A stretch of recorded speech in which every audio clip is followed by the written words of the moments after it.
Washington D C 17 جون 1972 water get complex میں موجود حکومت کی opposition party democratic national committee کے ہیڈ کوارٹرز میں 5 افراد رات کی تاریکی میں چوری چھپے داخل ہوتے ہیں، لیکن سیکیورٹی گارڈ فرینک ولز کی حاضر دماغی کی بدولت پکڑے جاتے ہیں۔ دراصل وہ یہ دیکھتا ہے کہ ایک دروازے کو کھول کر اس پر ٹیپ لگائی گئی ہے تاکہ وہ دروازہ لاک نہ ہو سکے۔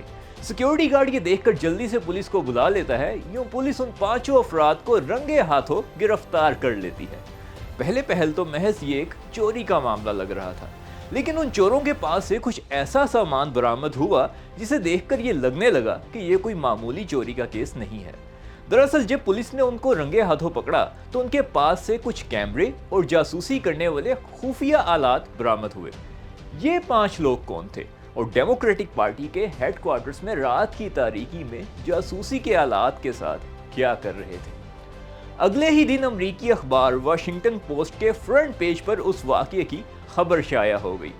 چونکہ یہ واقعہ اس وقت کی موجودہ حکومت کی اپوزیشن پارٹی کے ساتھ پیش آیا تھا، لہٰذا حکومتی پارٹی کی طرف انگلیاں اٹھنے لگی، اور اس وقت کے صدر تھے ریپبلکن پارٹی کے رچرڈ نکسن۔ ان دنوں انہیں اگلے الیکشنز میں ری الیکٹ کروانے کی مہم عروج پر تھی، لیکن نکسن نے ان تمام الزامات کو بے بنیاد قرار دیا۔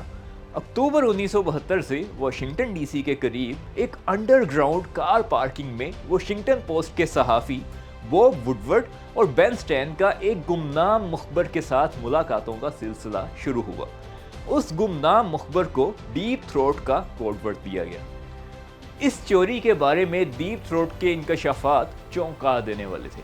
ڈیپ تھروٹ کی رہنمائی سے ان صحافیوں کو ایک $25,000 کے چیک کا سراغ ملا، جو ان 5 چوروں میں سے ایک چور کے بینک اکاؤنٹ میں جمع کروایا گیا تھا، اور پھر وہی ہوا جس کا اندیشہ تھا۔ رچرڈ نکسن کی دہلیز سے اس چیک کے تانے بانے جا ملے۔ 10 اکتوبر کو بوب وڈورڈ اور بین سٹین نے یہ انکشاف کیا کہ اس رات پریزیڈنٹ رچرڈ نکسن کی ایڈمنسٹریشن کے 2 لوگ ان چوروں کے ساتھ واکی ٹاکی پر ہدایت دے رہے تھے۔ لیکن سوال یہاں یہ پیدا ہوتا ہے کہ کسی ملک کے موجودہ صدر کو آخر یہ سب کرنے کی کیا ضرورت؟ دراصل ان چوروں کو صدر نکسن کی انتظامیہ کی طرف سے وہاں رات کے اندھیرے میں اسی لیے بھیجا گیا تھا تاکہ وہ لوگ وہاں مخالف پارٹی کے دفتر میں جاسوسی کے آلات نصب کر سکیں اور ایسی خفیہ تصاویر لیں جن سے نکسن کے مخالفین سے متعلق معلومات حاصل کی جا سکیں، تاکہ نکسن کو آنے والے الیکشنز میں دوبارہ سے صدر منتخب کروایا جا سکے۔ مگر ان سب انکشافات کے منظر عام پر آنے کے باوجود ڈیموکریٹک پارٹی کے امیدوار کو شکست دے کر رچرڈ نکسن دوبارہ سے امریکہ کے صدر منتخب ہو گئے۔ لیکن کہانی یہاں ختم نہیں ہوئی تھی۔ 8 جنوری 1973 کو اس معاملے پر دوبارہ سے مقدمہ درج ہوا اور عدالت نے حکم دیا کہ کیس وہیں سے شروع ہوگا جہاں پر ختم ہوا تھا۔ رچرڈ نکسن دوبارہ منتخب ہونے کے بعد کافی مضبوط پوزیشن پر تھے۔